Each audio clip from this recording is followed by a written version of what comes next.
Abram suas Bíblias aí na carta de Paulo aos Efésios, por gentileza, capítulo 2.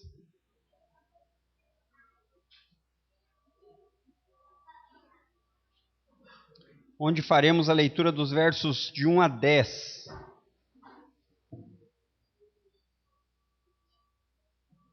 Então, a maioria dos irmãos já está acostumado, com o nível de exposição, no sentido de que nosso desejo é pregar a Escritura e somente a Escritura. Primeiro encontro da semana do mês de outubro foi falado a respeito disso, sola Escritura. Depois, também os irmãos já estão acostumados a escutar que somente Cristo salva. Ele é o único caminho, sola Christus. E hoje nós vamos falar a respeito da graça. E é importante que você saiba por quê.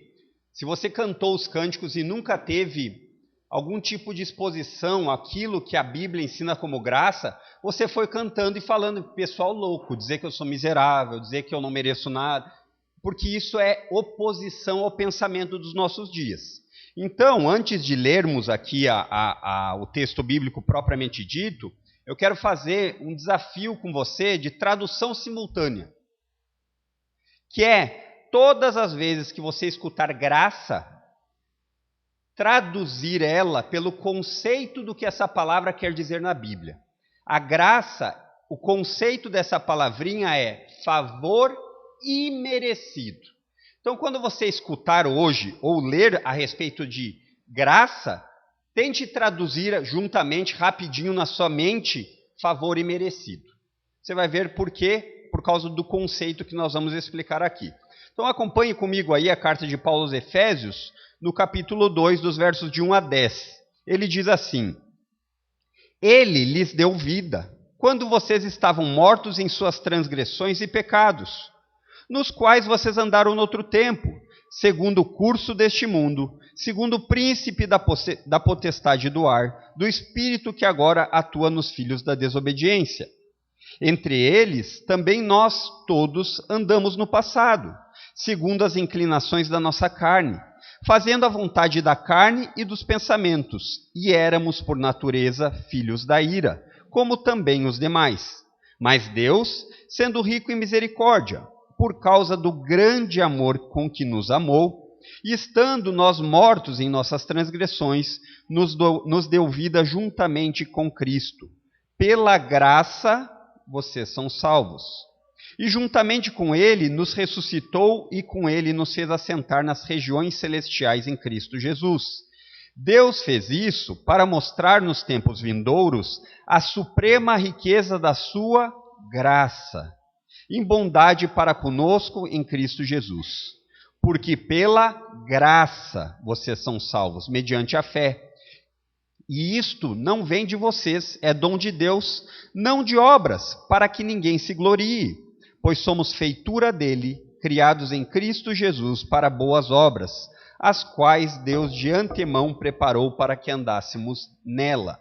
Então, você percebeu que o trecho hoje é bem extenso, Se você já está acostumado com as pregações aí da igreja, normalmente fica em 2 ou 3 versículos e leva 1 hora.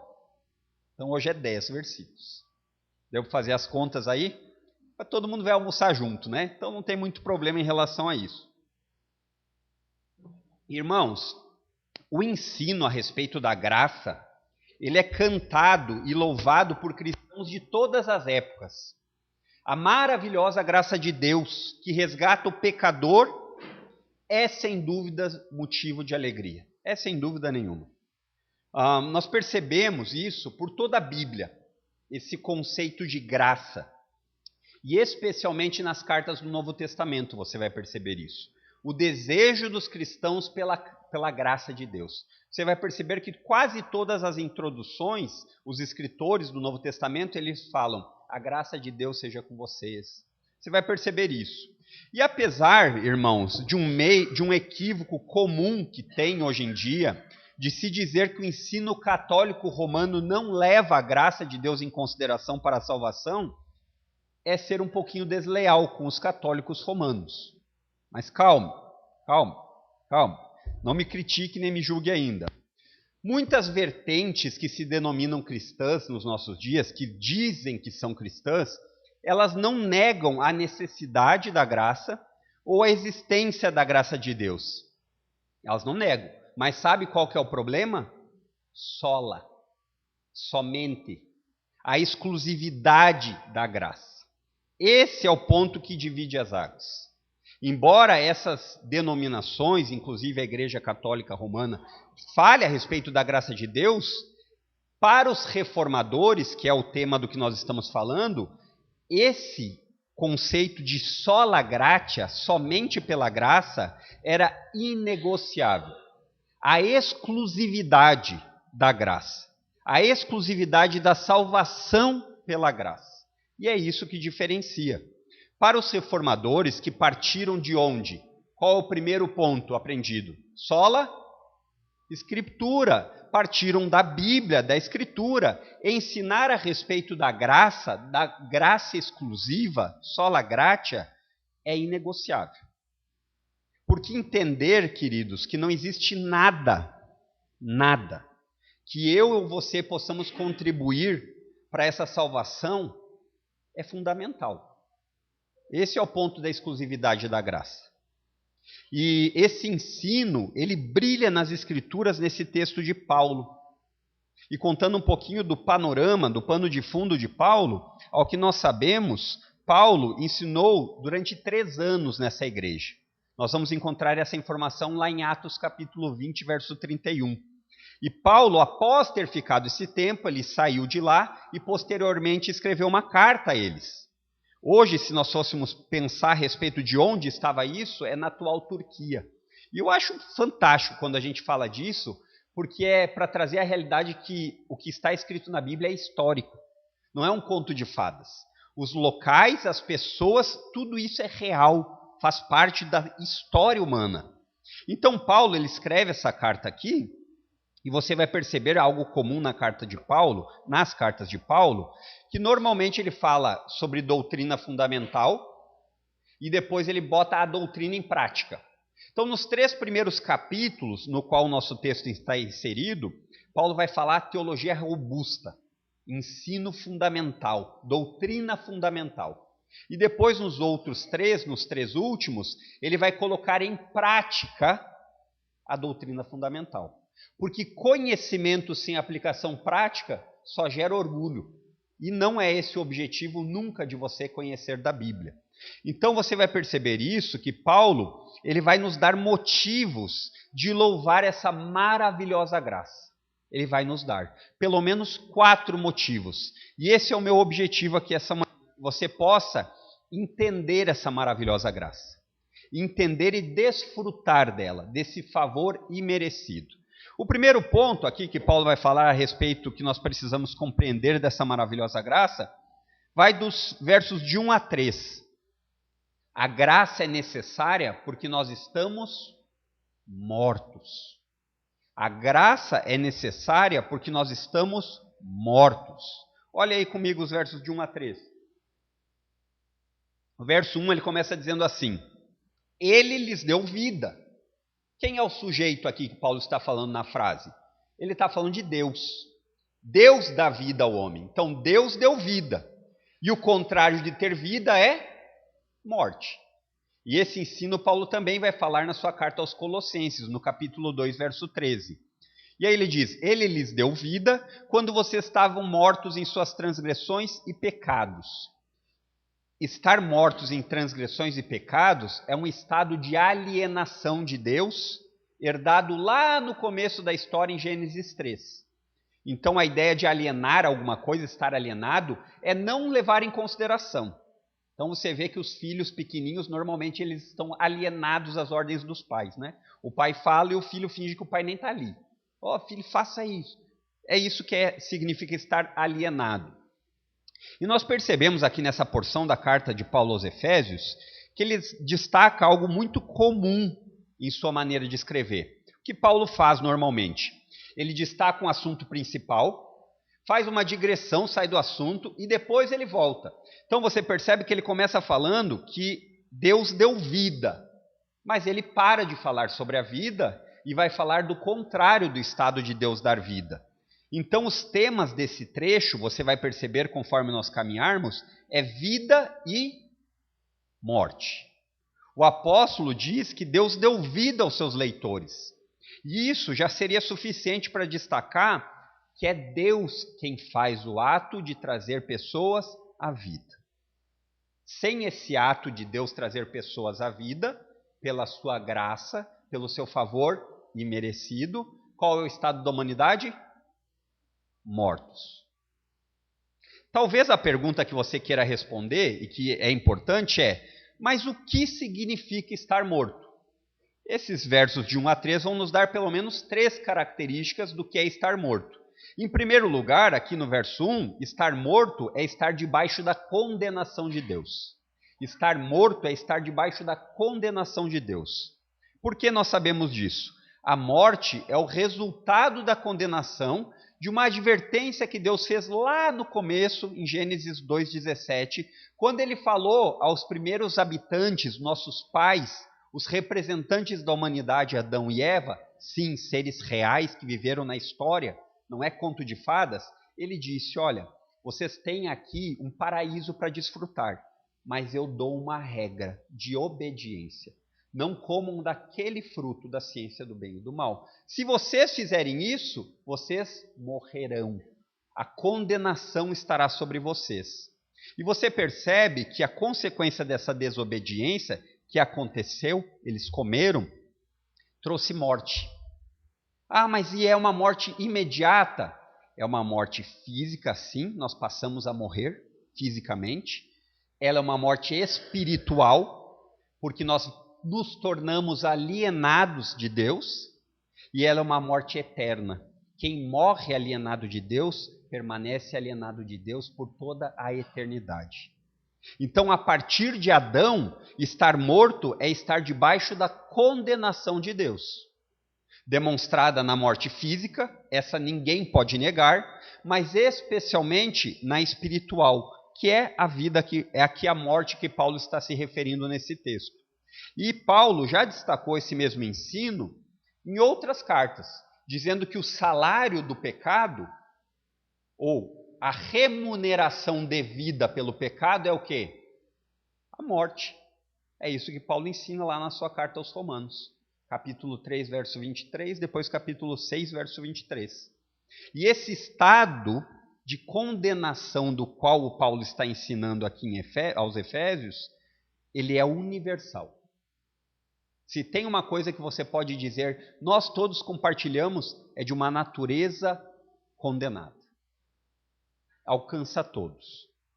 Então, em primeiro lugar, nós aprendemos aqui que estar morto é estar debaixo da condenação. E isso não é bonito. Em segundo lugar, o apóstolo vai nos falar aqui nos versos 2 e 3, que estar morto é estar debaixo de um jugo. Sabe a ideia de você estar preso e ter que obedecer?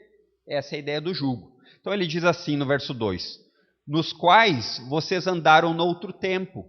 Ele vai falar lá em Efésios, nessa mesma carta 5:6, mais sobre isso. Percebe que agora ele vai repetir uma palavrinha aqui para dar um destaque naquilo que influencia o seu caminhar. Segundo o curso desse mundo. Segundo o príncipe da potestade do ar. Ou, poderíamos aqui traduzir, o comandante dos poderes do mundo invisível. Do espírito que agora atua nos filhos da desobediência. Entre eles, também nós. Paulo está escrevendo a crentes, mas ele está destacando que o estado universal da humanidade não é escapar. Nós não nascemos, todos, judeus, não judeus, todos. Esse é o estado. Verso 3, entre eles também nós andamos no passado, segundo as inclinações da nossa carne, fazendo a vontade da carne e dos pensamentos. Então, estar morto, em segundo lugar, é estar debaixo de um jugo. E percebe que Paulo aqui ele demonstra de uma maneira explicativa o que ele falou no verso 1, o que é estar morto em transgressões e pecados, e agora ele vai mostrar novamente a universalidade. Por que isso é importante? Porque isso não deixa ninguém de fora do pacote da condenação. Isso é duro de escutar, mas essa é a verdade bíblica. E Paulo faz isso justamente porque no tempo aqui em que as cartas são escritas, o judaísmo ainda está em evidência, ainda existe judeus. E os judeus, como vocês devem lembrar da carta de Paulo aos Romanos, que nós temos exposto, eles se achavam muitas vezes merecedores de mais um tratamento diferente de Deus. Olha, nós somos judeus, semente de Abraão. E Paulo está falando justamente isso para dizer o quê? Todos nós. Está todo mundo nesse pacote. Não tem nenhum tipo de favorecimento pela sua etnia, pelo seu status social, pela quantidade de seguidores no Instagram e no Facebook. Não adianta. E nota que após destacar essa universalidade, Paulo ele vai demonstrar o que é estar morto, o que é estar debaixo do jugo. Ele fala que isso equivale a servir a 3 senhores que a humanidade serve. Em primeiro lugar, ele fala aqui, nos quais vocês andaram no outro tempo, segundo o curso do mundo.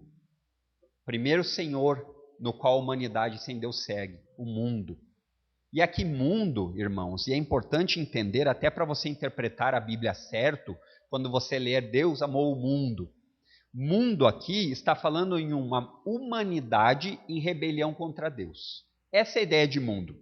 Não está falando de cada pessoa especificamente, em seus mínimos, está falando da humanidade. É nesse sentido. E ele diz que nós servimos essa humanidade que está em rebelião contra Deus. É isso que é o segundo curso deste mundo. Segundo é a ideia de viver para satisfazer isso. Essa é a ideia. Esse é o primeiro senhor do qual a humanidade, os homens, as mulheres, as crianças servem e nem percebe. O segundo, ele diz aqui no verso 2, segundo o príncipe da potestade do ar. Poderíamos aqui traduzir facilmente a ideia de o príncipe desse mundo. E nós vamos ir para a Bíblia entender isso em outros escritores. E quem é o príncipe desse mundo? Satanás, o diabo. Então, de fato, existe um ser espiritual que está em oposição contra tudo que é de Deus. Existe. E embora seja uma realidade que você não enxergue fisicamente, ela é real e existente. E João, no capítulo 12, verso 31, ele falou do príncipe deste mundo. Depois você vai ver Paulo falando na segunda carta aos Coríntios, capítulo 4, que o Deus desse mundo cegou o entendimento dos incrédulos. Então, quando ele fala Deus, ele está dizendo que existe um governante neste mundo em oposição a Deus. E como súditos desse governante, os servos o obedecem, querendo ou não, tendo consciência ou não. E quando eu digo tendo consciência ou não, não é que você faça algo que você ficou louco e daí fez. Não, é que você muitas vezes nem reconhece que está servindo a esse governante. E o terceiro ponto aqui que ele diz, ele vai falar no versículo 13, ele diz assim, entre eles também nós todos andamos no passado, segundo as inclinações da nossa carne. E novamente é importante entender aqui o que quer dizer a palavra carne. Não é que o seu corpo físico é ruim, que você deve desprezá-lo. Não. Carne está querendo dizer aqui natureza humana pecaminosa. É isso que quer dizer carne. Porque Deus nos fez um corpo de carne. E ele não disse quando ele criou que era ruim, ele disse? Não, ele disse que era bom. Mas a natureza humana pecaminosa é tratada aqui pelo apóstolo Paulo, e isso é bem comum nele, como carne. Então aqui nós podemos entender o que domina a vontade do ser humano, ou não. A descrição da humanidade de Paulo é muito clara, mas talvez não fácil de ser engolida. Não é verdade? Ficou alguma dúvida aqui quando a gente lê sobre a influência do ser humano a respeito do pecado? Não ficou. Como se não bastasse apenas uma influência, você tem 3. E elas trabalham em conjunto. Então, a pergunta que eu faço a vocês é: na descrição da humanidade por Paulo na Bíblia, alguém é livre? Existe liberdade? Não ficou claro ou estão com medo de errar? A resposta é não, não existe. Então, aqui em Paulo, nós entendemos que não existe livre arbítrio. Porque o nosso arbítrio não é livre. Sim, nós fazemos escolhas. É claro que você escolhe. Você não levantou a mão e disse, você não escreveu no grupo, eu vou ir no almoço da igreja. Você escolheu. Mas o ponto é, as nossas escolhas não são neutras. Como se você fosse capaz de escolher entre Deus ou não de maneira livre. Por quê? Porque nossas escolhas são segundo o curso deste mundo, segundo a influência do diabo e segundo as inclinações da natureza humana sem Deus. Ou quer piorar isso? Inimiga de Deus. Esses mestres direcionam as escolhas da humanidade. Sabe o que você tem, o que nós temos sem Cristo? Não é um livre-arbítrio, é um escravo-arbítrio, preso por esses mestres. E isso é estar morto. E como morto, você não tem a capacidade de resolver por si mesmo esse problema. Alguém já viu num velório um morto levantar e sair andando por sua própria vontade? Não. Porque ele está morto. Você pode falar com ele, mas ele não ouve e ele continua morto. Só que isso, quando nós falamos biblicamente disso, de que estão mortos em seus delitos e transgressões, seus pecados, é importante você entender que a Bíblia, ela não inocenta o culpado. É como se você dissesse assim, já que eu estou morto mesmo, eu não tenho culpa. Você tem culpa. Você está condenado, porque você não deseja Deus. Essa é a sua culpa.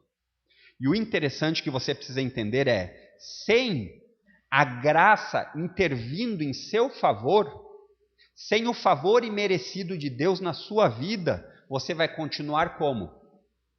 Morto. Morto. As Escrituras, elas deixam isso muito claro. Se você não diz assim, olha, mas é um texto isolado de Paulo. O apóstolo João vai falar na sua primeira carta que existem apenas duas famílias no mundo. A família de Deus. A família de Deus é constituída por aqueles que estão unidos pela fé em Cristo. Ninguém faz parte da família de Deus sem estar unido no Filho. Por isso que o pastor Fernando aqui no início leu os Salmos e falou, olha, para ter paz com Deus só por meio do Filho. E a segunda família é a família do diabo, de Satanás. Essas são as duas famílias. Ah, mas eu conheço tantas pessoas que são tão boas, mas não estão em Cristo. A Bíblia diz que ele está pertencendo a uma família. Sem a graça salvadora de Deus em Jesus, esse é o estado da humanidade. Vivendo para si mesmos, sendo influenciados e influenciando, sendo direcionados cada vez mais para desobedecer a Deus e vivendo como se ele não existisse.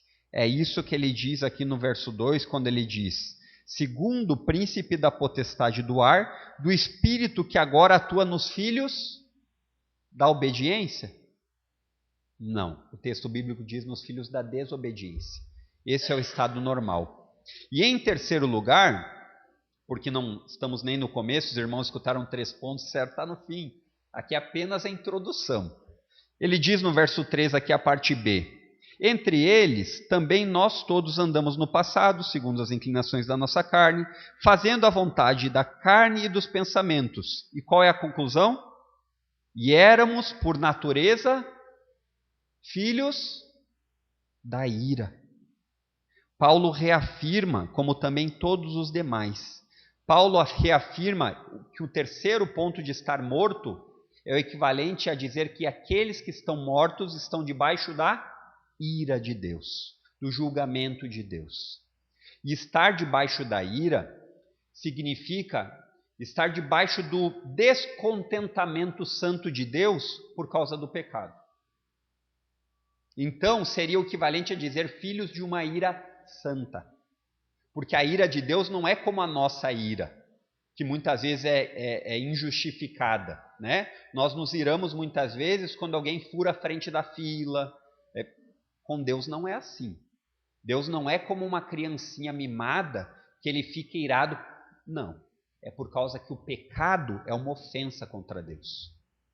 Então, quando Paulo fala aqui, filhos da ira, ele está querendo dizer que nós somos merecedores de uma condenação justa, porque nós estamos mortos em nossos delitos e transgressões, andamos segundo o curso deste mundo, andamos segundo a obediência a Satanás e segundo as inclinações dos nossos desejos que não levam em Deus em consideração, diante de um juiz justo e santo. Qual é o veredito? Condenados. Ira santa. Então, quando Paulo fala aqui, em terceiro lugar, que estar morto é o equivalente a dizer que todos estão debaixo da ira. E você percebe que, novamente, Paulo faz questão de dizer algo comum. Olha o finalzinho do verso 3. Como também os demais. O que Paulo está destacando de novo aqui? A universalidade do pecado. Ninguém escapa. Não existe. Esse estado atinge todos os seres humanos. E é o estado, queridos, que um ser humano vem ao mundo. Então, nós nascemos com essa natureza pecaminosa. Então, desculpe se eu derrubei um castelo de cartas, quando você olha aqueles anjinhos, você diz, olha, é um anjinho inocente. Ele já é um pecadorzinho em potencial. Falta pouco para ele mostrar que ele é um Adãozinho ou uma Evazinha. E a ideia aqui é justamente essa, de uma herança herdada. Por isso que nós somos filhos da ira. A ideia de ser descendente de uma herança merecida. E aqui talvez seja o problema que nós temos um dilema. E talvez você já tenha feito essa pergunta. Nós somos pecadores porque pecamos ou pecamos porque somos pecadores? Mas é a mesma coisa. Não é a mesma coisa. Somos pecadores porque pecamos ou pecamos porque somos pecadores? A natureza é a resposta. A nossa natureza é como? Pecaminosa. Então nós pecamos porque nós nascemos em pecado. E isso acaba nos ajudando a entender o conceito da humanidade. E eu quero aqui fazer uma breve aplicação dizendo que esse ensino não é muito bem visto nos nossos dias. Porque quando as pessoas rejeitam a Escritura, elas rejeitam o conceito do pecado. Elas consideram o homem bom. Né? Nós nascemos bons, nós não nascemos maus. E que os problemas que nós enfrentamos, eles podem ser resolvidos. Por exemplo, quem tem uma visão de mundo, uma cosmovisão a respeito dos problemas da humanidade e diz assim, as pessoas precisam de mais educação. Então o resultado é, vamos construir mais escolas. Outros vão dizer que as pessoas precisam de saúde. Então a resposta para isso, para esse problema, é vamos construir mais hospitais. Ou então as pessoas que entendem o ser humano como um mero robô, vão dizer que nós temos problemas químicos que precisam ser ajustados, e uma vez que os problemas químicos sejam ajustados por remédio, os problemas estão resolvidos. Então você faz algum tipo de terapia nesse sentido. E sabe o que você percebe de comum em todos esses pensamentos? Você parou para pensar? Quem é o personagem principal? O homem. O homem resolve por si mesmo os seus próprios problemas. Por isso, queridos, que muitas igrejas adotam a tática de comercializar o evangelho, transformar o evangelho em algo gostoso de comer.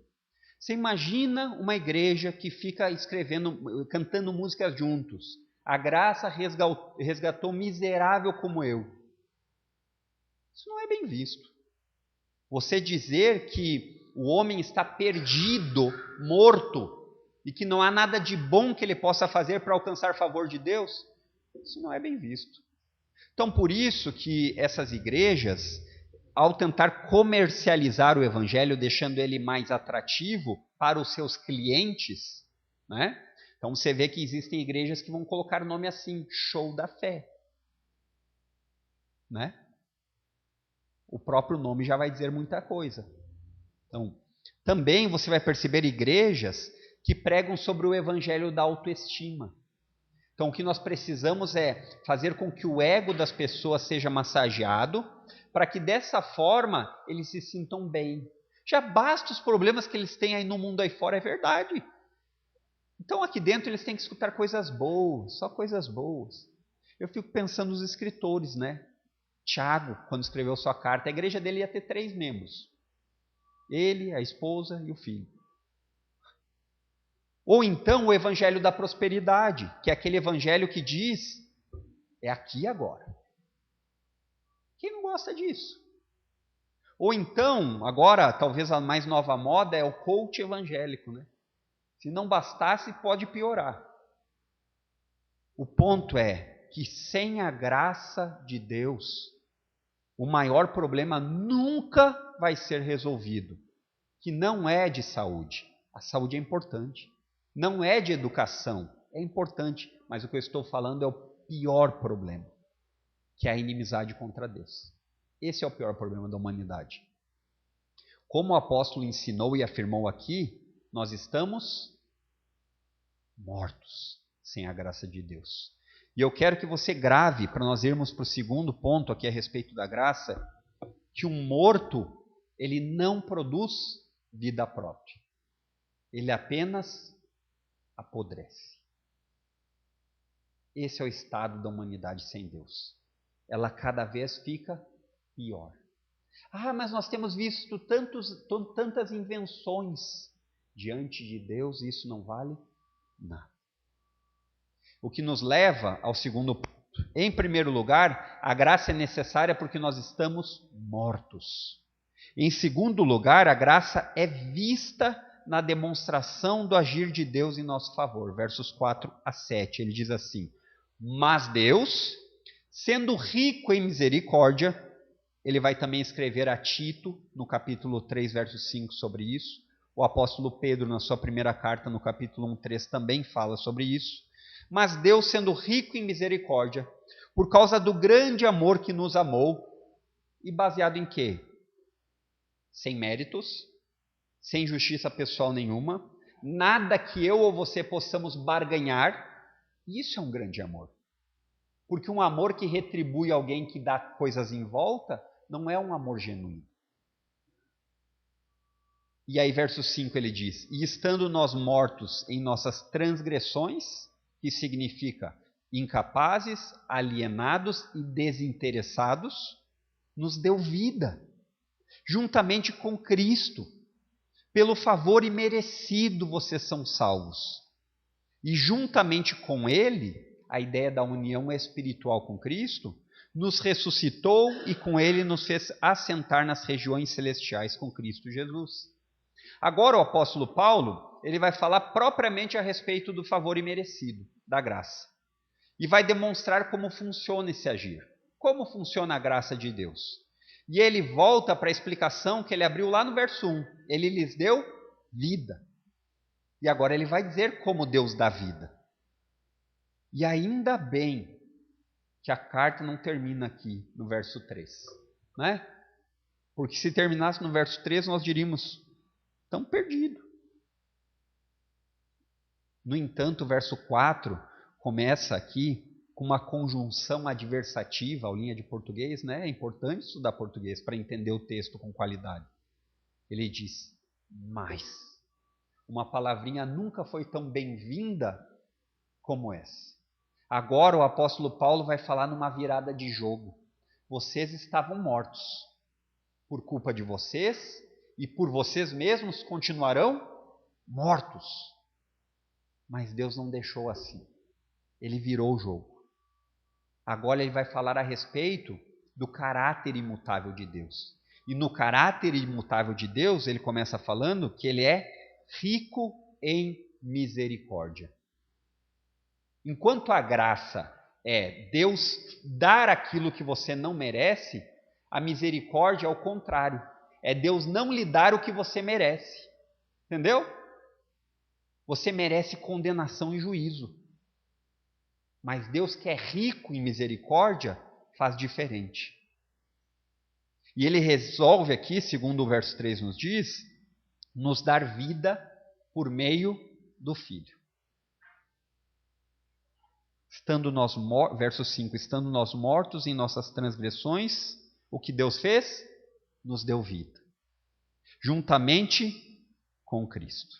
E note, isso é importante que você note. Não existe nada no texto que nem passe de raspão algum tipo de merecimento do homem. Não existe nada que mostre que Deus está fazendo isso baseado em algo de bom que Ele viu em você ou em mim.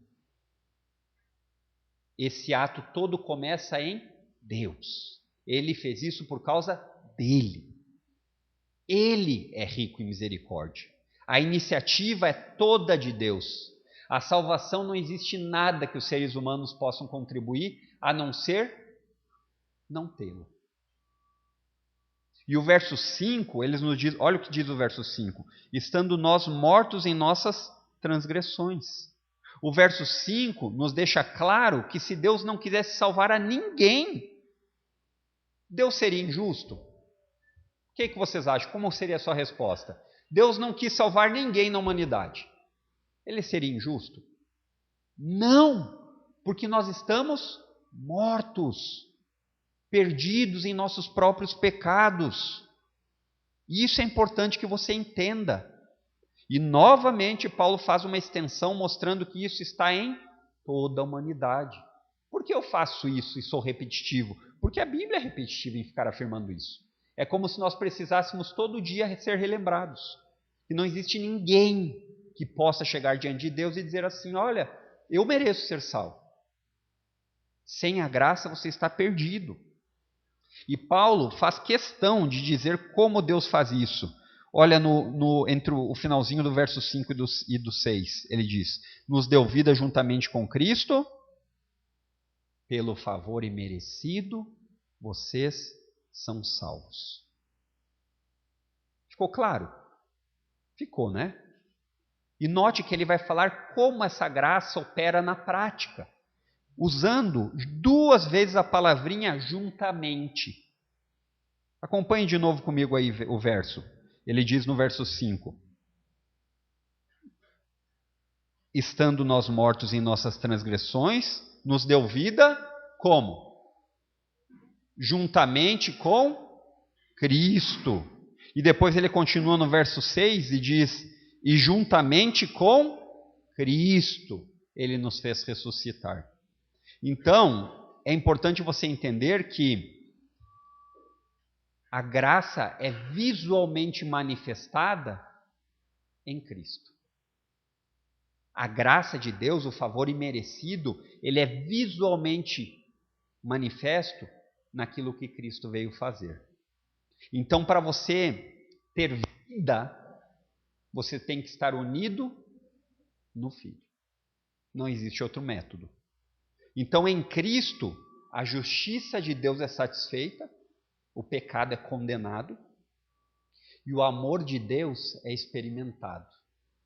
Nós podemos nos aproximar de Deus por causa de Cristo. Então, sem Jesus, qual é o estado da humanidade? Tem que ter ficado claro até aqui. Mortos. Mortos. Isso não é bom de falar. Nós não falamos isso com alegria, batendo tambores. Não. Nós não falamos assim. Porque esse estado também era nosso, antes de Cristo graciosamente nos salvar. E aí ele continua dizendo dos benefícios disso. Ele diz no verso 6, juntamente com ele nos ressuscitou. Paulo já falou disso no comecinho da carta, no capítulo 1, verso 20. Ele vai falar isso também aos Colossenses, no capítulo 2, versos 12. No capítulo 3 de Colossenses, versos 1. Sobre com Cristo nós ressuscitamos. E ele continua dizendo, com ele nos fez assentar nas regiões celestiais em Cristo Jesus. Então a ideia é, uma vez que nós estamos unidos a Cristo, nós temos a vida eterna. Assim como Cristo ressuscitou, nós também começamos o processo. Nós não estamos mais mortos espiritualmente, nós ressuscitamos. Mas isso não parará apenas nisso. Nós também ressuscitaremos fisicamente da morte. Então a verdadeira vida, ela só pode ser desfrutada em Cristo. E olha que legal isso daqui que ele vai continuar dizendo. Esses verbos que ele usou aqui no verso 6, nos ressuscitou e nos fez assentar, indica que são resultados diretos da salvação. Quer dizer que uma vez que você creu em Cristo, esses benefícios são garantidos a você. A união com Cristo é fruto da graça, num favor imerecido. No entanto, você desfruta de todos os benefícios que estão em Cristo. Não é pouco isso. O nosso problema é que talvez a gente não pare para pensar a respeito disso. Nós somos, como disse C.S. Lewis, pessoas que perdem muito tempo brincando com grãos de areia quando tem a praia inteira pela frente. Às vezes o nosso pensamento ele anda muito naquilo que nós poderíamos ter agora e não naquilo que Deus graciosamente nos concedeu em Cristo. Verdadeira alegria. Passar da inimizade para a amizade com Deus. Passar da morte para a vida eterna. Essa verdadeira alegria, ela não pode ser desfeita como a alegria que muitas vezes nós buscamos no dia a dia. E aí ele diz aqui no verso 7 que o propósito dessa graça é demonstrar a suprema riqueza da sua graça. Olha aí no verso 7 que ele diz. Deus fez isso para mostrar nos tempos vindouros, vou voltar nisso no último ponto, mostrar nos tempos vindouros a suprema riqueza da sua graça, em bondade para conosco em Cristo Jesus. A ideia de suprema riqueza é a ideia de insuperável. Sabe quando você coloca coisas para fazer em comparação e você coloca coisas para dizer qual tem mais valor? Essa é a ideia aqui. A insuperável riqueza da graça de Deus em Cristo Jesus. Ele fez isso, Deus fez isso ao nos resgatar da morte espiritual, dando o seu próprio Filho. E não existe nada mais valioso que Jesus. Porque Ele é Deus. E Deus tem valor eterno. E você vai perceber lá Pedro falando na primeira carta, no capítulo 1, verso 18 e 19, a respeito de que valor foi pago para nos resgatar dessa morte.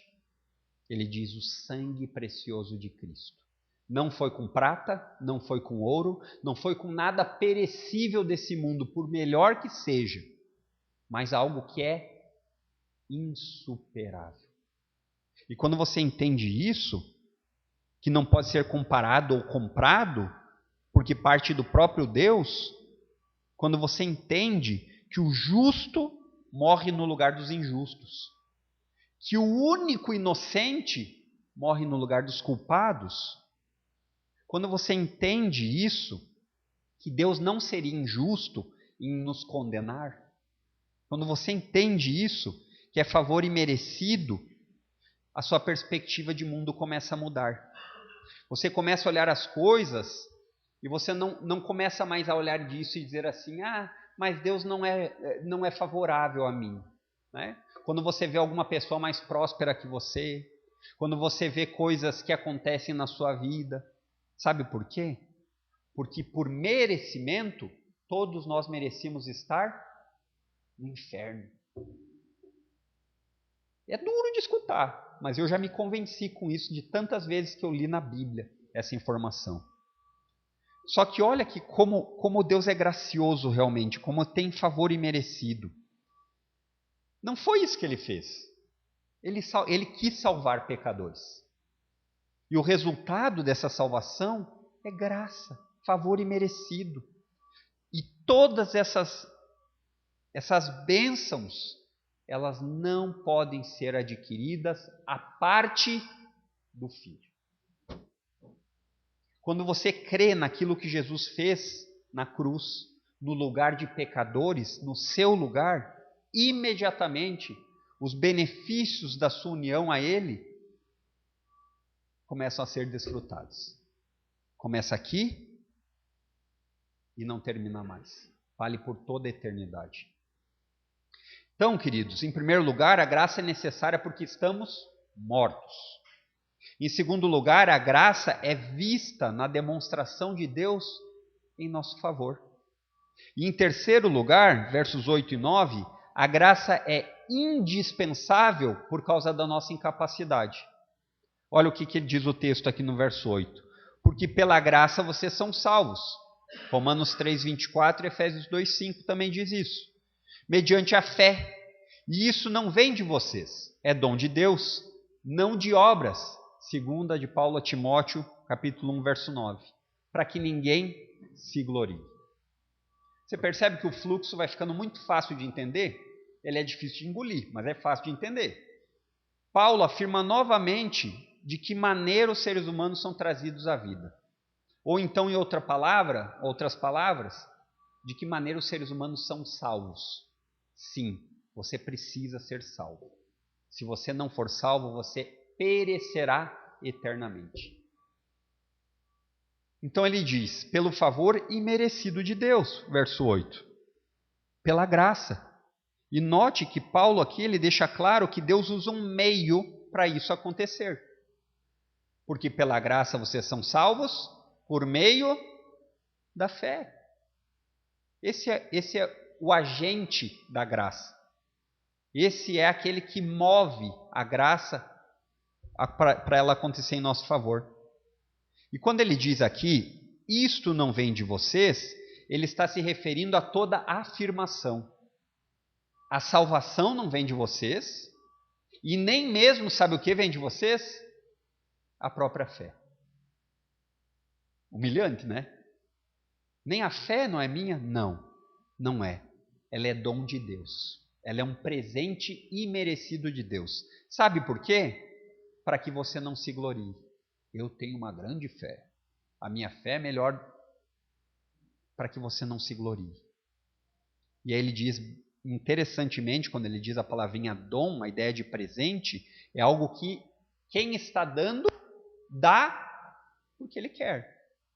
Então, quando você vê que é um presente, você não diz assim, ou não deveria dizer assim, mas eu mereci esse presente. Esse presente aqui é de um miserável, desesperado, que entendeu que está perdido, e quando esse presente lhe aparece na frente, ele se abraça nele, dizendo assim, graças a Deus. É essa a ideia. Porque se não fosse assim, todos nós poderíamos atribuir méritos e reconhecimento. Porque se você é parecido comigo, em algum momento da sua vida você já se comparou com alguém e diz, mas eu, né, palavrinha mas para o contrário, mas eu não sou assim, mas eu já fiz mais que ele, mas eu leio a Bíblia todos os dias, mas eu dou esmola. Mas não é por causa disso. Não é por causa disso. Por quê? Para que todos os seres humanos, todos, reconheçam a incapacidade que eles têm de alcançar favor de Deus. E dessa forma, a glória não vai ser roubada. A glória vai continuar pertencendo ao único que é digno de receber toda a glória e todo o louvor. A glória pela salvação. Você começa a entender o que o apóstolo Paulo tanto bate em cima, né? Salvação pela graça. E Paulo, ao afirmar isso, irmãos, trazendo uma aplicaçãozinha aqui, ao afirmar que ninguém é salvo por seus próprios méritos, mas pela graça, e que sem ela nós estamos perdidos, qual é o efeito que isso deveria causar em nós? Orgulho? Esse aí não é crente, ó. Orgulho? Se você tem, o que você tem que não tenha recebido para se orgulhar? Se você foi salvo pelo favor imerecido, se mantenha humilde, sabendo que se os outros ainda não receberam a graça e o favor imerecido, é porque eles estão mortos. E o seu amor por essas pessoas deve lhe levar a estar preparado para pregar o Evangelho. Essa é a melhor forma de ajudar. Ah, mas existem outras formas sociais? Claro que existem. Nós somos chamados a amenizar a pobreza do mundo. Mas não adianta nada catar piolho de pessoas nas vilas e eles continuarem mortos em seus pecados e transgressões. Qual é o ponto? O desejo pela salvação é o que influencia todos os outros. A intencionalidade de pregar a Cristo deve ser vista em todas as nossas atividades, obras sociais, ajuda humanitária, sempre pensando em Cristo. E quando nós pensamos assim, nessa perspectiva, não sobra espaço para nos acharmos merecedores, não é verdade? Ou sobra espaço? Não sobra. Não sobra espaço. Se você ainda acha que você tem espaço para ser merecedor, é porque o seu ouvido ou está com cera, ou você está tentando não ouvir. E o problema da humanidade sempre começa em uma perspectiva que nós temos equivocada de nós mesmos. Esse é o problema. E não é um problema novo. Isso começou já desde os tempos bíblicos e nos períodos após ele. Existiu um monge chamado Pelágio que ele ensinava isso. E essa heresia hoje anda entre nós, chamada pelagianismo, mas que talvez você não saiba esse nome esquisito, mas que você já tenha pensado nela, que diz o seguinte: o homem nasce bom, e ele é corrompido pelo meio que ele vive. O homem não é o culpado. Aonde ele está vivendo que é o culpado. E se essa perspectiva ela ganha força, dá margem para o quê? Sempre a gente está questionando a Deus. Por que Deus? Normalmente isso acontece em momentos difíceis, é verdade, eu me compadeço disso, momentos de dor, onde nós perdemos alguém querido. Nós imediatamente colocamos a culpa em Deus, né? Mas se a perspectiva sobre o favor imerecido estiver correta, você vai entender que você e eu não somos inocentes. Nós não somos inocentes. O problema da corrupção está em nós e não no meio. Você tem filho pequeno? Se você não tem, pode ficar cuidando do meu. Você vai entender exatamente o que eu estou falando. Vontades e pensamentos que você nunca ensinou a ele e que você vai dizer assim: de onde veio? Veio de um coração pecador. Sabe quando você planta uma grama verdinha, deixa ela linda, e você passa algum tempo sem cuidar? O que aparece no meio? Ervas daninhas. Mas eu não plantei. Não se preocupe, elas aparecerão. Esse é o resultado do pecado nas nossas vidas. E isso deixa bem claro esse ensino bíblico.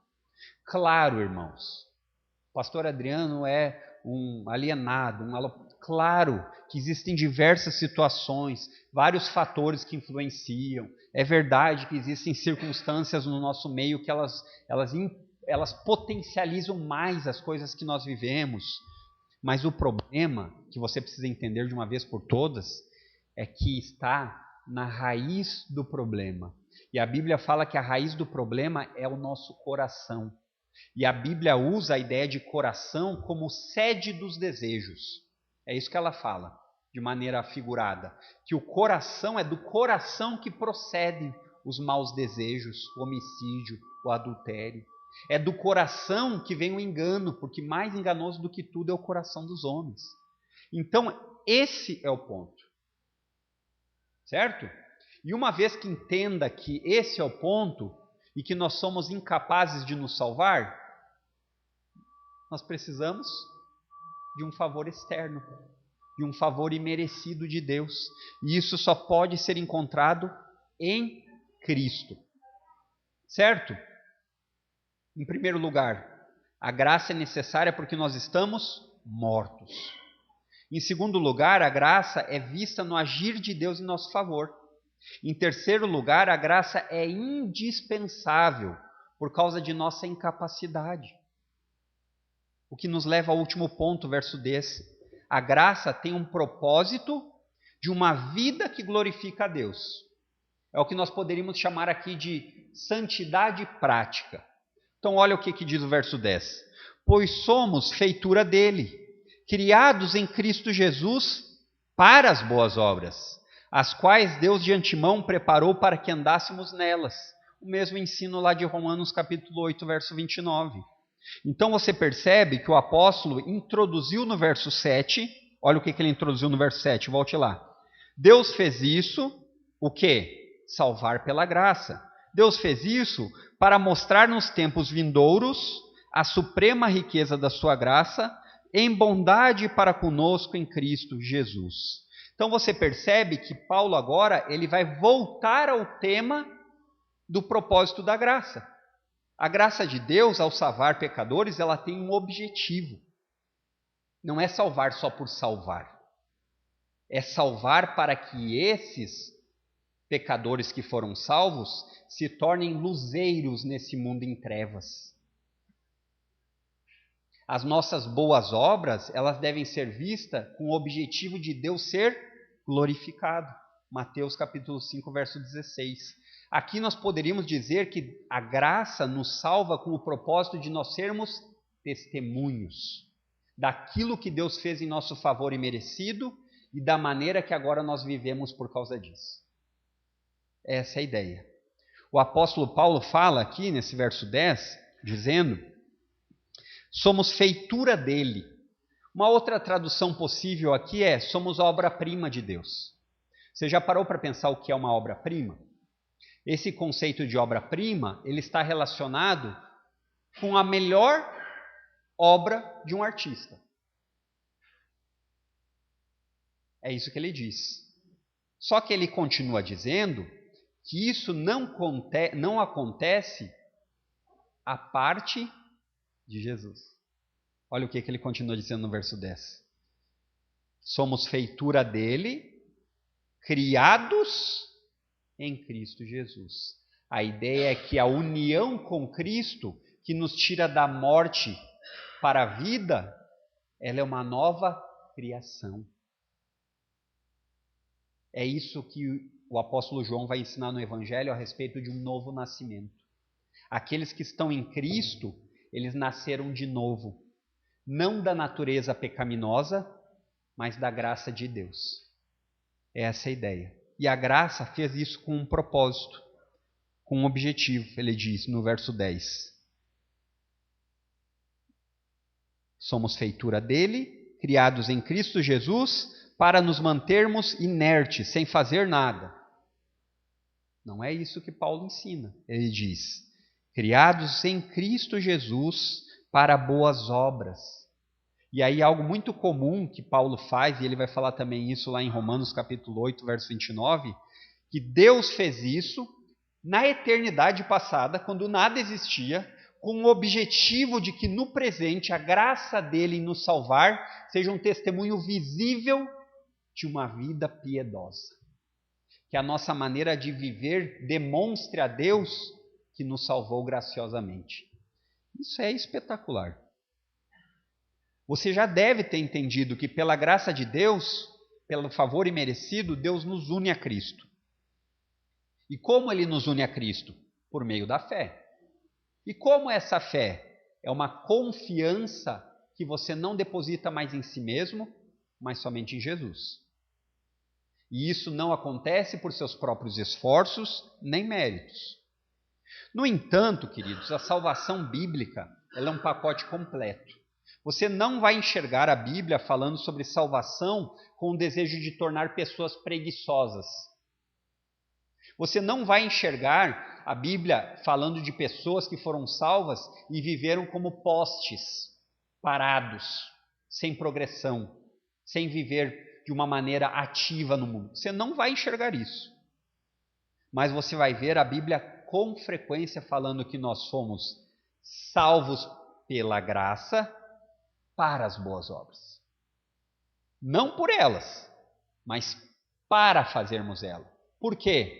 Para que nós tenhamos nosso nome numa placa de praça?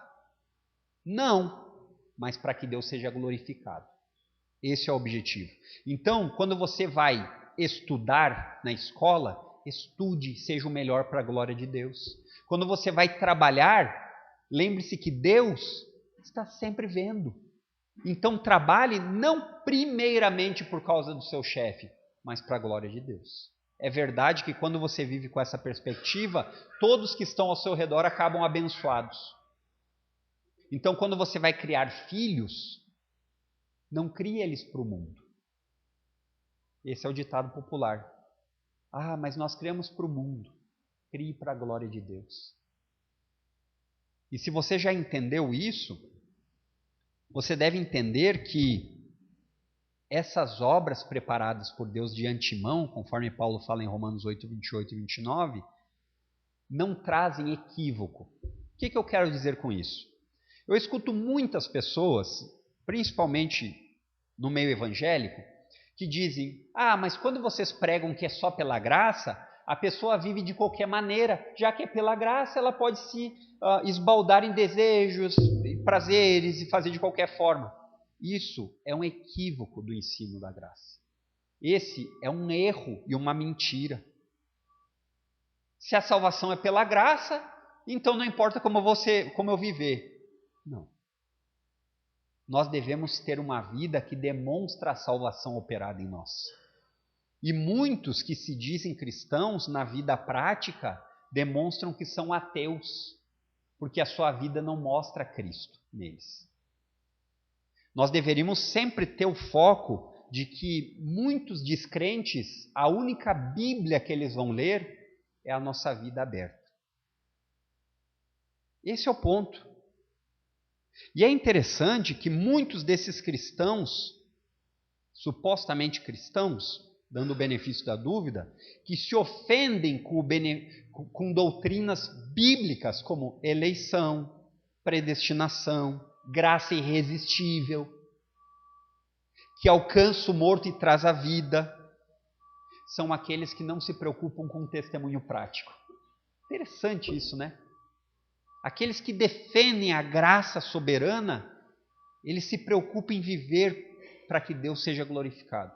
E muitos que dizem, olha, nós temos que criar uma série de regras aí, você não pode beber, você não pode escutar música que não seja gospel, mas que na vida prática não tem vidas piedosas. Não me entenda errado, eu não estou dizendo que você deve viver do jeito que você quer, mas você deve sempre lembrar que nós fomos salvos para as boas obras. E uma evidência da graça salvadora em nós é uma vida de santidade crescente. É você parar hoje e dizer assim, bom, eu conheci a Cristo faz 5 anos. De 5 anos para cá, o quão mais próximo de Deus no sentido de uma vida piedosa você tem? Você continua dedicando só aqueles 30 segundos para a leitura da Bíblia? Você continua ainda tendo prazeres e lazeres que são o segundo curso desse mundo? Está entendendo? Esse é o objetivo. Uma pessoa que entendeu o que é ser salvo pela graça para as boas obras que glorificam a Deus, ela vai começar a pensar a respeito dos seus lazeres. Olha, esse tipo de diversão glorifica a Deus. Olha, esse tipo de música, ele tem uma letra que traz glórias a Deus. Os meus relacionamentos, que eu me relaciono, que eu sinto prazer, são com pessoas que amam a Deus mais ou aquelas que ainda o desprezam?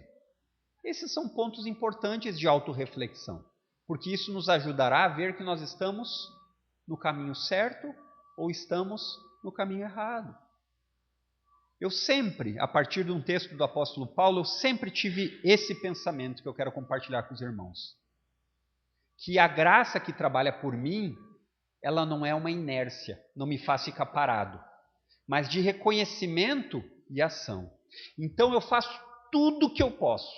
Eu me preparo lendo a Bíblia, eu estudo, eu me esforço trabalhando, eu faço tudo o que está ao meu alcance. Mas quando eu tenho êxito, eu olho e digo assim, foi a graça que operou em meu favor. Esse é o meu lema de viver. Por quê? Porque isso me ajuda a não cair no equívoco do orgulho. É o que o apóstolo Paulo vai falar lá na 1 aos Coríntios, capítulo 15, verso 10. Então, queridos, a ideia aqui é, se você está em Cristo, se você entendeu quem Jesus é, se a graça lhe resgatou, então se mantenha humilde. Se mantenha humilde. Lembre, junto com o apóstolo Paulo, que você não tem motivos para soberba. Tudo que você tem é graça. Se você creu, é pela graça. Se você vive hoje, é pela graça. Se você tem saúde, é graça de Deus. Se você tem um emprego, é graça. Se você ainda não tem o emprego que você gostaria, é graça também. Porque o lugar que você merece não é aqui. Então lembre-se disso, se mantenha humilde. Agora, deixa eu fazer um apelo. Vocês que achavam que a igreja não tinha apelo, né? Tá aí, tem apelo também. Se você não creu ainda em Cristo, não perca mais nenhum minuto. Não perca mais nenhum minuto, porque um minuto não está debaixo do nosso controle. Eu sei que parece dramático, mas cada dia nós vemos mais da fragilidade da vida. Você pode abrir aquela porta ali, em poucos segundos, estar morto.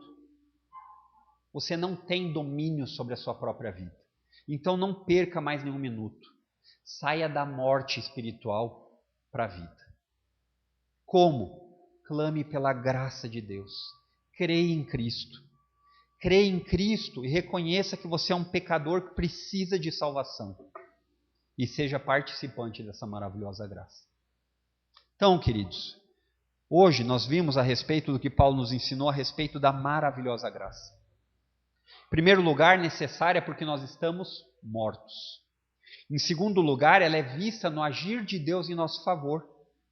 Em terceiro lugar, a graça de Deus, o favor imerecido, ele é indispensável porque nós somos incapazes de nos salvar a nós mesmos.